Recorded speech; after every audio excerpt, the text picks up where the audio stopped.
Hello students. So last video के अंदर हमने कुछ रिलेशंस के बारे में स्टडी कर लिया था।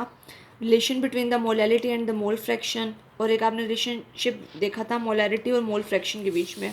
आपको ध्यान होगा मोलैलिटी और मोल फ्रैक्शन के बीच में। तो अगर आपने लास्ट वीडियो पहले नहीं देखी है तो आप पहले लास्ट वीडियो देखेंगे, फिर आप इस वीडियो को कंटिन्यू करेंगे। ओके।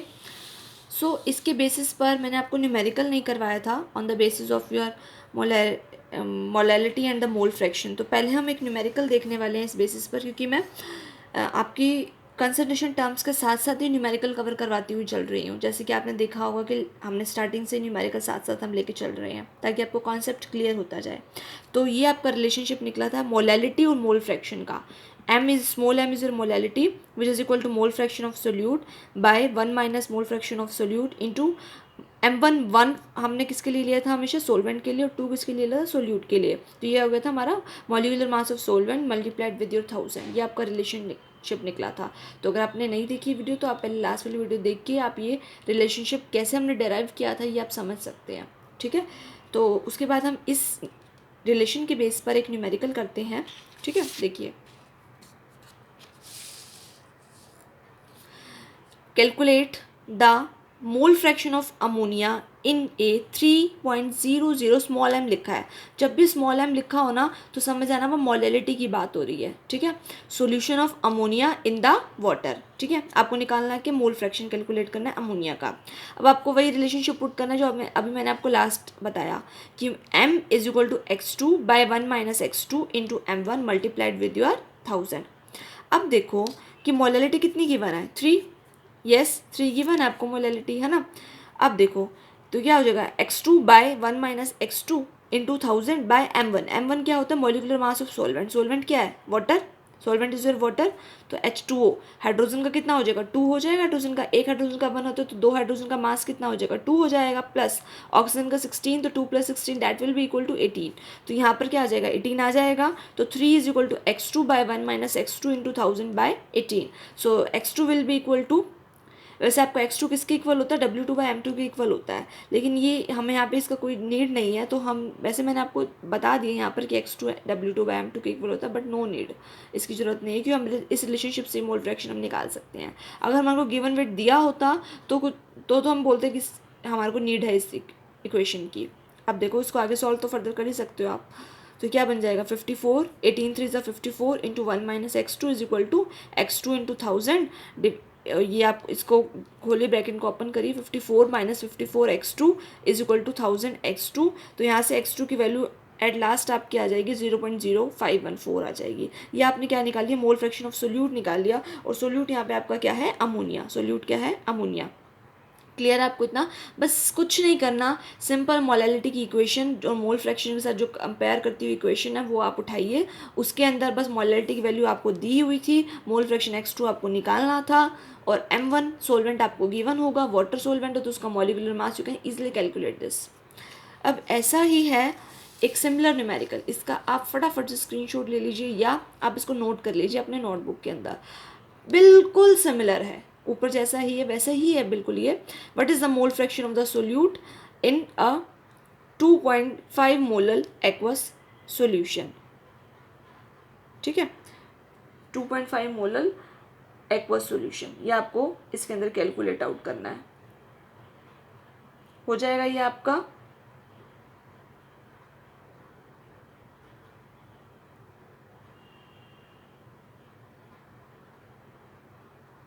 क्लियर है ना आपको, ये हो जाएगा ना ये। बस सोल्यूट का यहाँ पे आपको क्या फाइंड आउट करना है मोल फ्रैक्शन आपको यहाँ पे फाइंड आउट करना है सोल्यूट का। यहाँ सोल्यूट आपको बता रखा था अमोनिया है, लेकिन हमें इस सोल्यूट की ऐसा कोई रिक्वायरमेंट नहीं है, सिर्फ हमारे को ये मोल फ्रैक्शन किसका निकालना है सोल्यूट का यहाँ पे कैलकुलेट करना है। क्लियर। अच्छा, उसके बाद आ जाओ फटाफट एक रिलेशन डराइव करते हैं किसके बीच में, relation between the molarity and molality. अब तक हमने कौन कौन से रिलेशनशिप पढ़ लिए हैं, मैं आपको एक रिलेशनशिप का एक इकट्ठा कंबाइन नोट दे दूंगी कि जिसमें सारे रिलेशनशिप आपके नोट डाउन होंगे। आप उसका नोट कर लीजिएगा आपको वहाँ से, ठीक है। तो अभी तो हम डिराइव करते हैं अपना नेक्स्ट रिलेशनशिप जो कि है मोलैलिटी और मोलैरिटी के बीच में।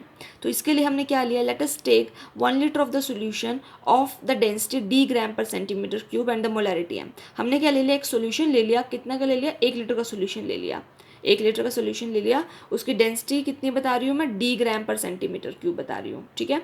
अब आपको पता है कि 1 सेंटीमीटर क्यूब किसके इक्वल होता है, 1 ml के इक्वल होता है। डी ग्राम पर ml बोल सकते हो, डी ग्राम पर सेंटीमीटर क्यूब बोल सकते हो। और मोलैरिटी आपने कितनी ले ली है, यहाँ से m ले ली है, ठीक है। अब देखो डेंसिटी आपको गिवन है यहाँ पर, आपको इससे आप क्या कैलकुलेट कर सकते हो, मास ऑफ सोल्यूशन निकाल सकते हो। अब density is equal to mass by volume, mass of solution by volume of solution. तो यहाँ से आपको क्या निकल जाएगा, मास ऑफ सोल्यूशन निकल जाएगा, यस। तो वो क्या आ जाएगा, density into rho into V, मतलब वॉल्यूम ऑफ सोल्यूशन। अब डेंसिटी कितनी है, डी, डेंसिटी कितनी है, D, okay. Volume of solution, कितना सोल्यूशन लिया आपने, 1 लीटर का सोल्यूशन लिया है। 1 लीटर में डेंसिटी क्या है आपकी, डी ग्राम per centimetre cube. 1 centimetre cube किसके इक्वल होता है, 1 ml के इक्वल होता है। तो डी ग्राम पर ml लिख दूँ इसको, डी ग्राम पर ml लिख दूँ, यस ना। अब 1 लीटर में कितने ml होते हैं, 1000। वॉल्यूम 1 लीटर का था, वॉल्यूम 1 लीटर का था, लेकिन 1 लीटर में 1000 ml होते हैं। तो क्या हो गया, ml, ml से ml क्या हो जाएगा, यहाँ पर कैंसिल आउट हो जाएगा। तो आपका मास ऑफ सोल्यूशन कितना आ गया, d इंटू 1000, ये आ गया मास ऑफ सोल्यूशन। क्लियर है ना, 1000 d लिख दो इसको, सिंपल। मास ऑफ सोल्यूशन किसके इक्वल आ गया, 1000 इंटू डी। कुछ नहीं किया मैंने, बस डेंसिटी का फॉर्मूला लगाया, mass of solution by volume of solution. Volume of solution दे रखा था मुझे, 1 लीटर का सोल्यूशन था, या मैंने सपोज करा, और डेंसिटी भी मुझे गिवन थी, डी ग्राम पर सेंटीमीटर क्यूब थी। 1 सेंटीमीटर क्यूब 1 ml के इक्वल होता है। तो ये आप इसको लिख दो, डी ग्राम पर ml लिख दो। वॉल्यूम ऑफ सोल्यूशन 1 लीटर में 1000 ml होता है, तो 1000 ml, ml से ml कैंसिल आउट कर दो, तो ये बन जाएगा 1000 इंटू डी। तो आपके यहाँ से मास ऑफ सोल्यूशन कितना आ गया, 1000 डी आ गया, 1000 डी आ गया। क्लियर इतना। अब निकालना है मुझे, ये लिख देती हूँ मैं यहाँ पर, मेरा मास ऑफ सोल्यूशन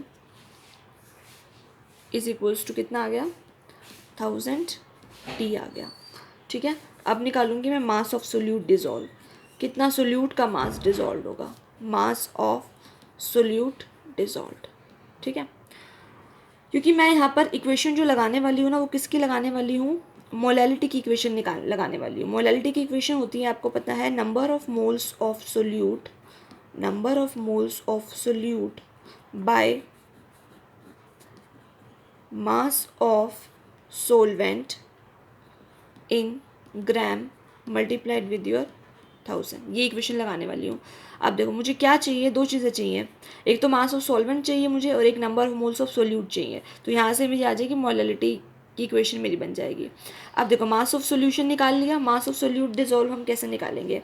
अब आपको क्या पता है कि जो नंबर ऑफ मोल्स होते हैं वो किसके इक्वल होते हैं, मास of solute given mass of solute, मतलब जितना भी डिज़ोल्व हो रहा है मास, गिवन मास जितना भी डिज़ोल्व हो रहा है, bye molecular mass of solute या मोलर मास ऑफ सोल्यूट। ये होता है कि नहीं होता, बताओ फटाफट।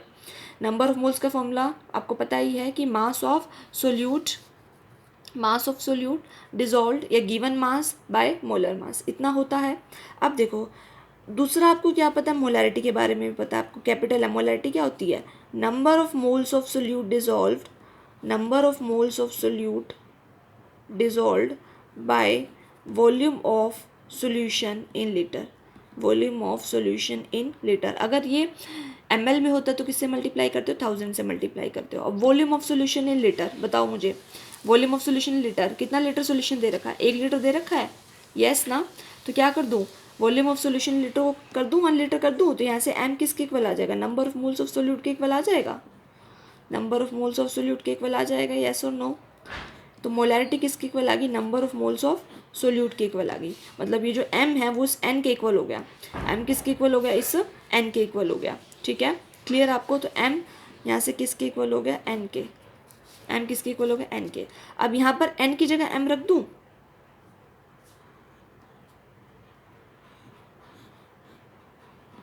यहाँ पर क्या कर सकती हूँ मैं, देखो यहाँ मोलैरिटी किसके इक्वल आ गई, नंबर ऑफ मोल्स के इक्वल आ गई, क्योंकि वॉल्यूम 1 लीटर का था, ठीक है।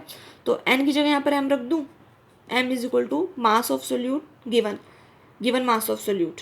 ठीक है, ये मुझे बताना है ना, यहाँ मुझे निकालना है ये मास ऑफ सोल्यूट कितना डिजोल्व किया तो मुझे निकालना है।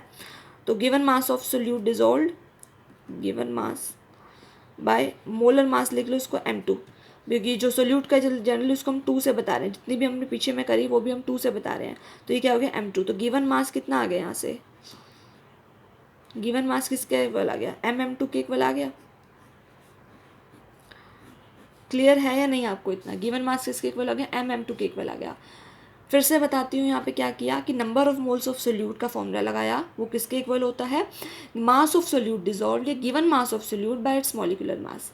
अब देखो फिर मैंने लगाया मॉलिक्यूलर मास मोलैरिटी का फॉर्मूला। मोलैरिटी का फॉर्मूला होता है number of moles of solute bye volume of solution in litre. 1 litre का सोल्यूशन था तो ये तो 1 हो गया, ये तो 1 हो गया। अब बचा क्या, सिर्फ molarity is equal to number of moles of solute dissolve, सिर्फ यही बचा, molarity is equal to number of moles of solute dissolve. तो यहाँ से m किसके इक्वल आ गया, n के, n नंबर ऑफ मोल्स हैं, m n के इक्वल आ गया। तो m n के इक्वल आ गया तो n की जगह क्या रख दूँ, m रख दूँ, is equal to given mass of solute dissolved by molecular mass. और मोलिकुलर मास ऑफ सोल्यूट को हमने ले लिया m2 से, डिटरमाइन किससे कर लिया, m2 से। तो गिवन मास किसके इक्वल आ गया, mm2 के इक्वल आ गया। तो यहाँ से मेरा क्या आ गया, मास ऑफ सोल्यूट डिसॉल्व्ड किसके इक्वल आ गया, मास ऑफ सोल्यूट डिसॉल्व्ड किसके इक्वल आ गया, that is your m2। Mass of solvent निकाल लोगे यहाँ से, मास ऑफ सॉल्वेंट निकाल लोगे। मास ऑफ सॉल्वेंट क्या होता है बताओ जल्दी, सॉल्यूशन के मास में सोल्यूट का माइनस कर दो, मास of solution minus mass of solute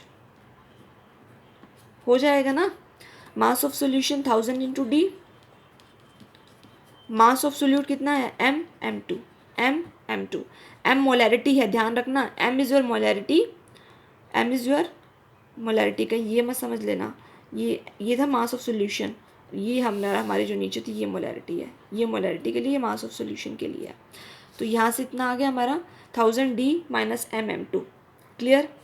अब देखो इसमें बस पुट कर दो, नीचे वाली इक्वेशन में आ जाओ, इस इक्वेशन में आ जाओ। Small m is equal to number of moles of solute, number of moles of solute किसके इक्वल आ गए थे, मोलैरिटी के इक्वल आ गए थे। इधर देखो ना, आप नीचे देखो, number of moles of solute किसके इक्वल आ गए थे, मोलैरिटी के इक्वल आ गए थे। तो यहाँ पर क्या कर दो, m लिख दूँ, number of moles of solute को कैपिटल M लिख दूँ क्योंकि मोलैरिटी के इक्वल आ गया था ये। मल्टीप्लाई किससे कर दूँ, 1000 से कर दूँ बाय, अभी आपने ऊपर निकाल लिया mass of solvent, mass of solvent चाहिए था, ठीक है, निकाल लिया, कितना आया 1000 d माइनस mm2। तो ये रिलेशनशिप आ गया, ये मेरा रिलेशनशिप आ गया किसके बीच में, मोलैलिटी और मोलैरिटी के बीच में, मोलैलिटी और मोलैरिटी। कैपिटल एम आपको इतना ध्यान रखना है, कैपिटल एम आपको ध्यान रखना है कि मोलैरिटी है, और m2 आपको ध्यान रखना है कि वो मोलिकुलर मास ऑफ सोल्यूट है, मोलिकुलर मास ऑफ सोल्यूट है। क्लियर आपको इतना। तो ये रिलेशनशिप आ गया, अब इस रिलेशन को आपने ध्यान रखना है। ओके अच्छा, अब ये क्वेश्चन देखो फटाफट।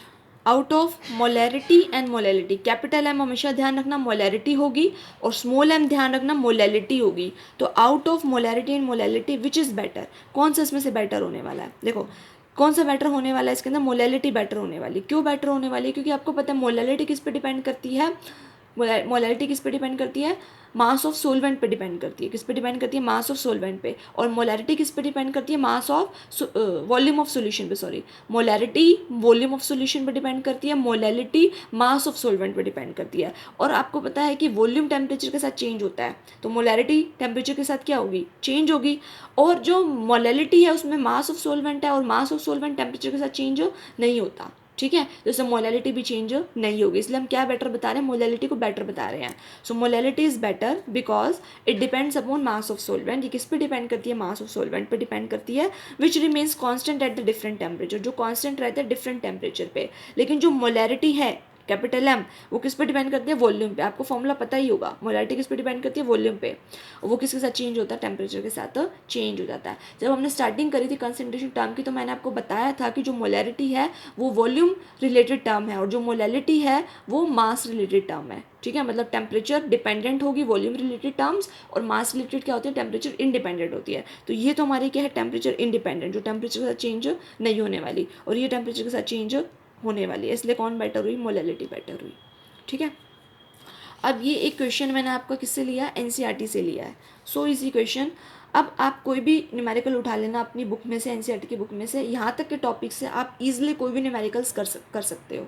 ठीक है, देखो, an antifreeze solution is prepared from 2.6 gram of ethylene glycol. Ethylene glycol का उसने फॉर्मूला हमें दिया C2H4OH twice, C2H4OH twice, and 200 gram of water दिया। मतलब सॉल्वेंट कितना दे दिया, 200 ग्राम, सोल्यूट कितना दे दिया, कितना दे दिया, 222.6 gram. That is your solute. Ethylene glycol is your solute, whereas the water is your solvent. Solvent का दे दिया 200 ग्राम, सोल्यूट का दे दिया 222.6 ग्राम दे दिया। You are to calculate the molality of the solution. Molality निकालनी है आपको, एक तो नंबर 1 क्या निकालनी है, मोलैलिटी निकालनी है। ठीक है, if your the density of the solution is given to you, how much is given to you, 1.072 gram per ml is given to you, 1.072 gram per ml is given to you. Now what will be the molarity of the solution, molarity क्या होगी। अच्छा, एक चीज़ और, ये molar mass of glycol मैंने आपको calculate करके दे दिया 62, बट आप इस फॉर्मूला से कैलकुलेट कर सकते हैं। आपको पता है कार्बन का 12 होता है, हाइड्रोजन का 1 होता है, ऑक्सीजन का 16 होता है, तो यू कैन कैलकुलेट, और आप देखना कि 62 आ रहा है कि नहीं आ रहा है। मैंने आपको बता दिया कि 62 होता है। नाउ अब आपको क्या बताना है, मोलैरिटी बतानी है और एक मोलैलिटी बतानी है। मोलैलिटी का आपको पता है, मोलैलिटी का आपको पता है, यस पता है कि नहीं, क्या होती है molality, small M, number of moles of solute, number of moles of solute by mass of solvent in gram, mass of solvent in gram multiplied with 1000। ये आपकी होती है मोलैलिटी, है ना। Number of moles of solute निकाल लोगे, given आपको मास दिया है, इसका मोलर मास कितना 62, गिवन मास को मोलर मास से डिवाइड कर दो, नंबर ऑफ मोल्स आ जाएंगे। मास of solvent in gram, solvent का मास कितना दिया, 200 ग्राम दिया आपको, वाटर सोलवेंट था 200 ग्राम दे दिया, मल्टीप्लाई किससे कर दो, 1000 से। मोलैरिटी आपकी यहाँ पर आ जाएगी, मोलैरिटी आपकी आ जाएगी। अब दूसरा क्या निकालना है, मोलैरिटी निकालनी है। मोलैरिटी निकालने के लिए यहाँ पर क्या होना चाहिए, मोलैरिटी निकालने के लिए आपके पास फॉर्मूला होता है number of moles of solute, number of moles of solute bye volume of solution in litre. या ml में है तो मल्टीप्लाई किससे कर दोगे, 1000 से। ml में है तो मल्टीप्लाई किससे कर दोगे, 1000 से। नंबर ऑफ मोल्स निकाल लोगे भाई, given mass by molar mass, given mass by molar mass. अब बात किस पे आती है, वॉल्यूम ऑफ सॉल्यूशन पे बात आ जाती है। वॉल्यूम ऑफ सॉल्यूशन पे आपकी बात आ रही है, तो आप कैसे निकालोगे वॉल्यूम ऑफ सॉल्यूशन, आप कैसे निकालोगे वो आपको देखना है। आपको डेंसिटी गिवन है कितनी, 1.072 ग्राम पर ml, आपको क्या गिवन है, डेंसिटी गिवन है। ठीक है, अच्छा, यहाँ से सबसे पहले आप निकालोगे वॉल्यूम ऑफ सॉल्यूशन कैलकुलेट करोगे। ठीक है, वॉल्यूम ऑफ सॉल्यूशन कैलकुलेट करने के लिए वॉल्यूम क्या होता है आपका, मास of solution, mass of solution by density, mass of solution by density, ये आपका फॉर्मूला होता है। जो डेंसिटी क्या होती है, मास बाय वॉल्यूम, तो मैंने क्या कर दिया, वॉल्यूम को इधर रख दिया, डेंसिटी को इधर कर दिया, तो volume is equal to mass of solution by density. Solution का मास निकाल लो क्या, सॉल्यूशन का कैसे निकालोगे, सॉल्यूशन में क्या होता है, सॉल्यूशन में क्या होता है बताओ, सोल्यूट होता है और साथ में क्या होता है, सोलवेंट होता है, सोल्यूट प्लस सोलवेंट होता है सॉल्यूशन के अंदर। सोल्यूट का मास दे रखा है 222.6, ये आपको सोल्यूट का दे रखा है, सोलवेंट का दे रखा है 200 ग्राम, इसको ऐड कर दोगे, ग्राम में क्या आ जाएगा, मास ऑफ सोल्यूशन आ जाएगा, आ जाएगा कि नहीं आ जाएगा, ग्राम में। सोल्यूट का दे रखा है, सोलवेंट का दे रखा है, दोनों को ऐड कर दो, वो मास ऑफ सोल्यूशन का आ जाएगा। ठीक है, तो डेंसिटी आपको दे रखी है 1.02 ग्राम पर ml, यहाँ से क्या निकालोगे, वॉल्यूम, वॉल्यूम को यहाँ पुट कर दो, नंबर ऑफ मोल्स आपको बता ही दिया मैंने, 1000 से मल्टीप्लाई कर दो, ये आ जाएगी मोलैरिटी। ठीक है, अब देखो मोलैलिटी आपने निकाल ली थी, अभी मैंने आपको रिलेशन डिराइव करवाया, कौन सा, मोलैलिटी और मोलैरिटी वाला। तो यहाँ से भी मोलैलिटी अगर आपकी आ गई है तो आप मोलैरिटी यहाँ से निकाल सकते हो। मोलैलिटी अगर आपकी आ गई है, नीचे वाले क्वेश्चन में मोलैलिटी आ गई है, स्मॉल एम अगर आपका आ गया तो मोलैरिटी निकाल लोगे, या मोलैरिटी आपने पहले निकाली है तो मोलैलिटी निकाल लोगे। क्योंकि डेंसिटी भी आपको गिवन है नीचे वाले क्वेश्चन में।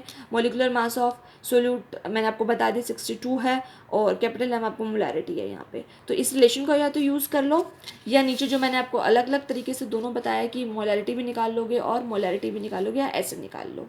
ठीक है, ये आपका एनसीईआरटी का क्वेश्चन है। You can see the answers from your NCERT book.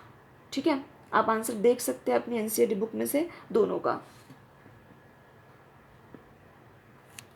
इसका आंसर अराउंड है आपका, मैं आपको बता दूं तो 17.95 आएगा। इसका आंसर आपका आएगा 9.11। 9.11 आप निकाल कर देखना, और एक बार आप रीचेक भी कर लेना अपनी बुक में से कि ये आपका आंसर है। ठीक है, ओके। सो इसकी नेक्स्ट वीडियो में हम आप स्टार्ट करने वाले अपनी नेक्स्ट कॉन्सेंट्रेशन टर्म, जो कि है हमारी नॉर्मेलिटी। क्लियर? तो इतना आपको आई होप क्लियर हुआ होगा। अगर कोई भी आपका पॉइंट जो है आपको लग रहा है कि थोड़ा बहुत क्लियर नहीं हुआ, तो आप फिर से थोड़ा सा बैक करके देखिए वीडियो को, आपको क्लियर हो जाएगा। ठीक है, और पीछे वाली वीडियो नहीं देखी है तो फर्स्ट आप पीछे वाली वीडियो को देखिए, देन इस वीडियो के ऊपर आप आइएगा, क्योंकि हम कॉन्टीन्यूसली एक एक टॉपिक कवर करते हुए चल रहे हैं। ठीक है, और विद न्यूमेरिकल्स, तो आपकी कॉन्सेंट्रेशन टर्म्स बहुत अच्छे से क्लियर हो जाएंगी अगर आप ऐसे ही जैसे मैं चल रही हूँ मेरे साथ साथ चलेंगे, और अपनी एक्स्ट्रा प्रॉब्लम जो है वो आप अपनी एनसीईआरटी में से, या कोई आपके पास एक्स्ट्रा बुक है तो उसमें से आप सॉल्व करिए अपनी एक्स्ट्रा प्रॉब्लम्स को। ओके, तो आगे हम नॉर्मेलिटी के बारे में स्टडी कर लेंगे इसकी नेक्स्ट वीडियो के अंदर। तो आपको अगर ये वीडियो अच्छी लगी हो तो please like this video and share this video. अगर आपने सब्सक्राइब नहीं किया तो आप चैनल को सब्सक्राइब करिए, क्योंकि आपको अपने आप ही नोटिफिकेशन मिल जाएगा जब भी कोई नई वीडियो अपलोड होगी। तो क्लियर? Okay, thanks.